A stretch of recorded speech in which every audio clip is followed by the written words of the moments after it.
Now let's talk about the issues that affect all Americans, and let's talk about some of the issues that affect just firefighters. But all Americans are affected by this terrible inflation crisis. And under President Trump, wages were rising, and nobody was really talking about inflation in 2020 in this country. But under the economic mismanagement of this administration, firefighters have had already strained budgets and pensions stretched to the breaking point by this affordability crisis. With President Trump at the helm, our border was secure and drug trafficking was down. And under the open border policies of this administration, America has experienced a massive increase and a massive influx of illegal aliens and deadly drugs. And I know that a lot of you are on the front lines fighting against it.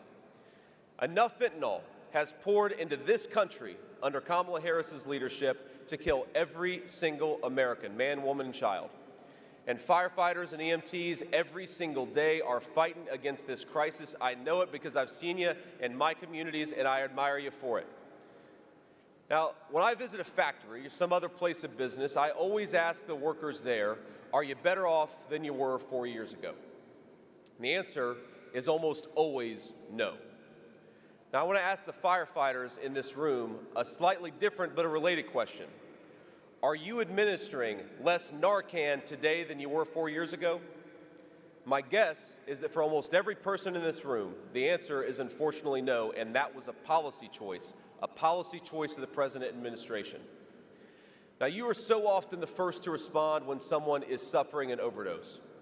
You try to help our fellow citizens living with addiction to survive those overdoses and to be able to build a second chance at a better life. And I know, and I've seen it very personally, you try desperately to revive parents who took something they shouldn't, all while comforting the children who were terrified that they might lose their mom or dad. I've spoken to so many firefighters and EMTs over the years who are on the front lines of this drug war, this addiction crisis. They revive people who took fentanyl, they rescue their children, and they even sometimes, as you all know, put out fires that were started by drug addicts. And one of the things they confess to me in private, though I know you would never say this in public, is their fear that they aren't making a difference. Now, there's a hidden trauma among our firefighters. I don't think I'm telling you anything you don't know. A trauma that comes from staring death in the eye every single day and worrying that you are fighting a losing battle. And I just want you to hear it from me that I understand. But I want you to hear a story, a very personal story. When I was 12, my mom was in the middle of a terrible, terrible addiction crisis herself. She struggled with it for most of my early childhood. And I remember during a particularly bad episode, I called 911. Like so many kids who have parents who struggle, I called 911. Now the firefighters, the EMTs, and the police came. They calmed her down, but as you all know, they calmed me down too. They calmed my sister down. They did that public service that only they can do. Now, years later, she took something else that she shouldn't have taken. And the firefighters and the EMTs, they saved her life and took her to the hospital where she lay in a coma before eventually waking up. And I want you to know that for us, we did get a second chance.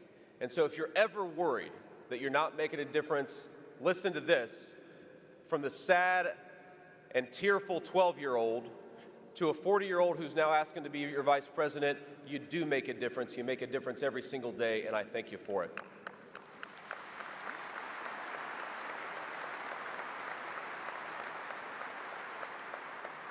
Now, you might not always see it, and you might not hear it, and I know that a lot of the people that you're out there fighting for and saving, sometimes they don't say thank you. But my mom, as much as she struggled with addiction for a big chunk of my early life, when you saved her life, when you gave her a second chance, she got clean, and she's been clean and sober for now almost 10 years. And God bless her, and God bless all of you for fighting for her.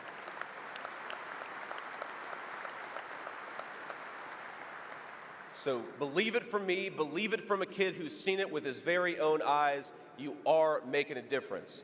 You are saving lives, and you are giving people an opportunity at a second chance, even if you don't see them take that opportunity every single time. God bless you guys.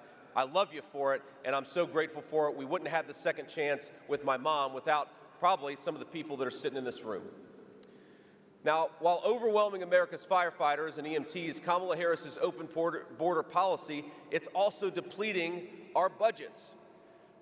New York City Mayor Eric Adams, not a fan of mine or President Trump, said that illegal immigration will destroy New York City due to the huge financial strain, which is about $12 billion over the next 3 years, and that's just in New York City. The mayor announced sweeping budget cuts that would slash $300 million from the fire department and cut the number of police officers to the lowest level since the 1990s. And it's the same story all over the United States of America.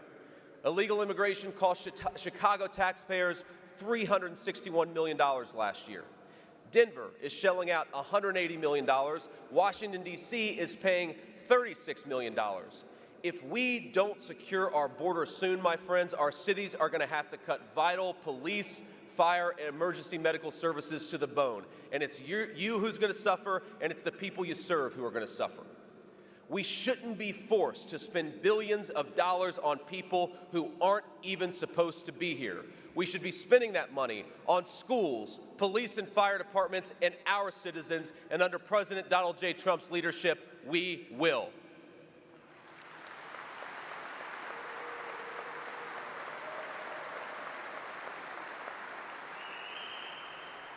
Now, here's another promise, not just a promise based on some plan that's written on a website, but based on the real record. When Donald Trump is president, we won't sit on our hands while rioters and arsonists burn down American cities like they did to Minneapolis in 2020. Now, I'd ask you to remember the scene back in the summer of 2020, state troopers in full riot gear protecting the firefighters of Minneapolis from the rabid mob that was torching down that city. And we have to ask, why were they doing it? And part of the reason they were doing it is because people like Tim Walz invited those rioters into Minneapolis, and it was people like Donald Trump who were trying to send in the National Guard to protect them, to protect you. And we sure as hell will not bail out the criminals like Kamala Harris did. The criminals, many of whom were going after our firefighters as they tried to keep our cities safe and put out the fires. We're going to put criminals behind bars where they belong, and we will always stand with the courageous firefighters and the first responders who keep this country safe every single day.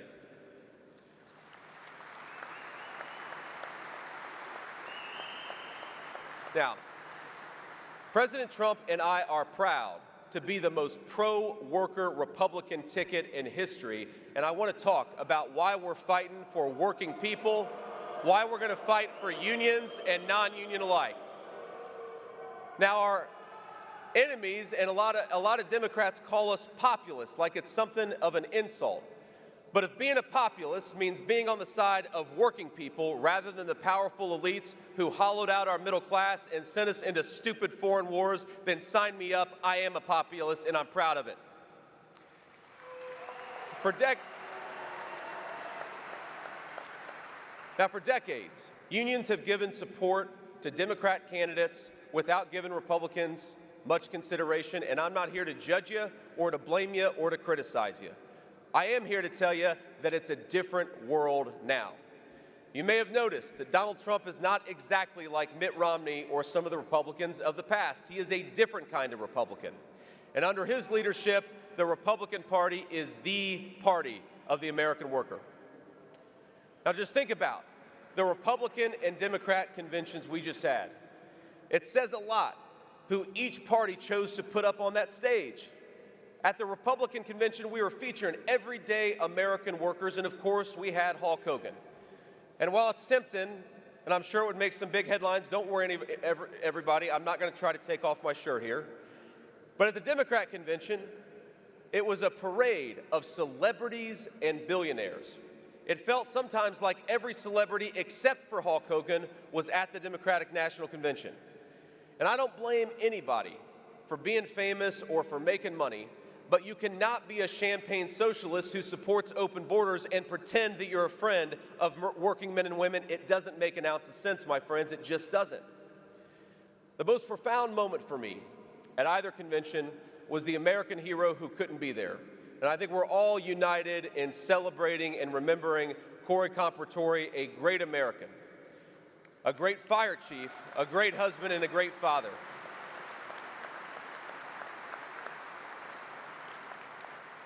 But while the assassin in Butler, Pennsylvania barely missed Donald Trump, he took the life of that great firefighter, a selfless patriot, and a respected citizen in his community. Now at the convention, President Trump stood beside Corey's helmet and gear and called for a moment of silence. And I tell you, there wasn't a dry eye in the arena in Milwaukee, Wisconsin. Our nation wept for Corey, just as our nation weeps for all the firefighters and the first responders who lost their lives in the service of others. Now, of course, I couldn't help but notice this wall beside me with names, I believe, 644 names. Is that right?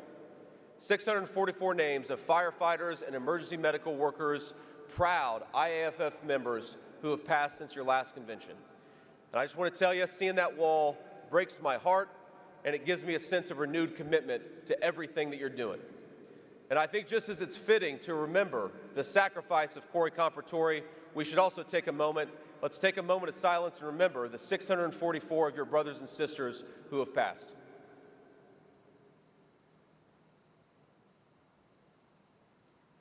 Thank you all. Now, Donald Trump, I will tell you, sometimes, even when he has to fight his own party, he cares for working people, and he's been fighting for them for his entire life in public service. He loves our firefighters and our first responders, and he wants to make your lives better. And he wants to make your service easier. It's never going to be easy, but maybe it can be a little bit easier than it is right now. And we have to be honest, my friends, the hard truth is that Kamala Harris is the latest in a long line of Democrats who come by every few years asking unions for money and promising you the moon, but often failing to deliver. And I'd ask you, after supporting Democrats for so long in this union, what has it gotten you? Over the past 70 years, union membership in this country, and this is not a good thing, but it has declined. The influence of unions has declined, and the wages of working people, union and non-union alike, have not kept up with the pace of inflation over the last 3.5 years. So I want to ask you a question that Donald Trump asked America in 2016, what the hell do you have to lose? Now, I know this is a diverse union. Some of you love President Trump, and some of you clearly don't. I've heard from both sides just giving this little speech. Now, this may come as a shock to you, but once upon a time, I wasn't a Trump guy either. And trust me, the president never lets me forget it. What you may not know is why I changed my mind. And it was actually in big part because of a firefighter friend from Dayton, Ohio, who persuaded me that I was wrong about Donald Trump and that he was right. And by the way, while we're talking about Dayton, can I give a shout out to Dayton Firefighters Local 136. Where are we, Dayton? God bless you guys, and God bless you for your service in Ohio. Now, my buddy Matt, I won't give his last name because I don't want to embarrass him, but Matt was trying to convince me to trust Donald Trump in 2016. But the truth is, I didn't fully believe in the promises Trump made. I didn't believe in the promises that any politician made, and you shouldn't either. But I didn't change my mind because of Donald Trump's promises. I changed my mind because he did a good job for the American people. He created a booming economy with rising wages and virtually no inflation. He stood up to China and reinvigorated American manufacturing. He kept us out of ridiculous foreign wars. And time after time, I saw that when Donald Trump makes a promise, my friends, he keeps it. Now just look at the promises he kept to our firefighters during his first term. He extended the AFG and SAFER authorizations to make sure firefighters got the funding they need. He signed a $100 million increase for firefighters during the midst of the pandemic. He signed legislation to improve wildfire suppression and forest management. And he signed an executive order to allow unions to create apprenticeship programs, helping you all recruit and train a new generation of firefighters. He tasked his EPA with addressing dangerous chemicals like PFAS to ensure safe firefighter gear. And I'll tell you, I share President Trump's commitment, and I speak for President Trump in saying that we are dedicated to health, to safety, and to the prosperity of our first responders, including our firefighters.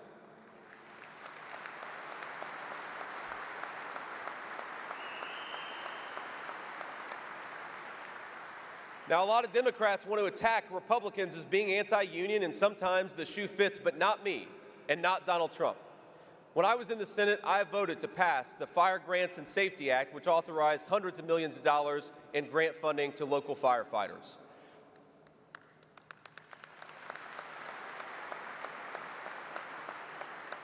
And as Vice President, I will fight to ensure you get the resources you need, especially in some fast-growing places like Phoenix and Las Vegas, where we need more firehouses, not more shelters to house illegal aliens.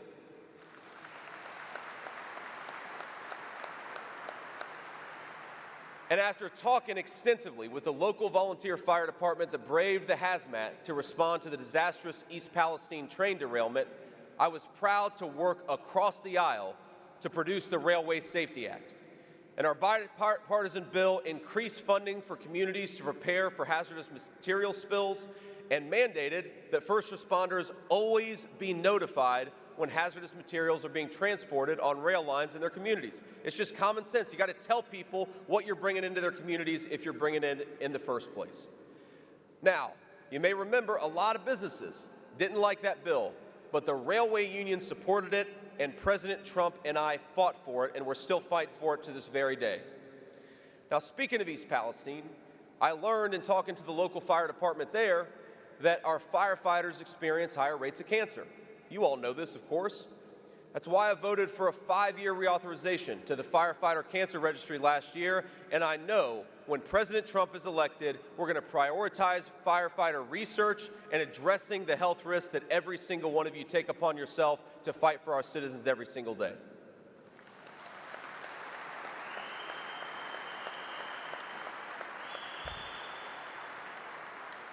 Now look, when President Trump returns to the White House, and I believe that he will, we are always going to have an open door for the membership of this organization and the leadership of this organization, and that's true whether it's this union or other unions or anybody else. We're going to have an open door for working people because we want to fight for working people every single day.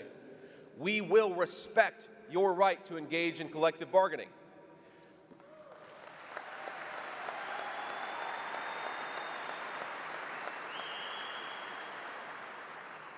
And this is important too. We're going to defend your right to free speech, including your right to speak out about unconstitutional COVID vaccine mandates imposed by the current administration. We're going to abolish every single mandate, and we're going to fight to rehire every firefighter who was wrongly terminated with all the back pay that they deserve.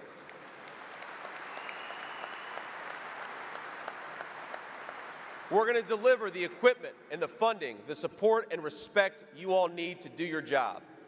And we're going to seal that border and stop the flood of fentanyl that is poisoning our citizens and endangering each and every single one of you when you go to work. And here's another promise. We're going to protect your pensions because heroes like you deserve to retire with dignity and to enjoy the blessings of the country that you helped build and help protect.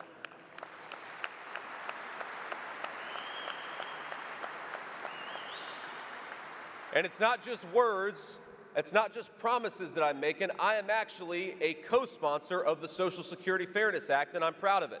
I think it's ridiculous to penalize our firefighters in retirement for doing the right thing and fighting for our communities.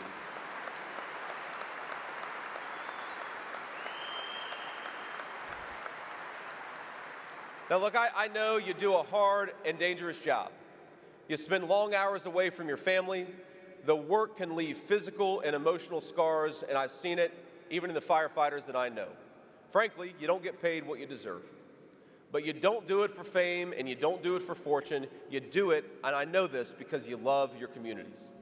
And I think you deserve to live in a country where people like you and your children can afford to live the American dream in the cities and towns that all of us love.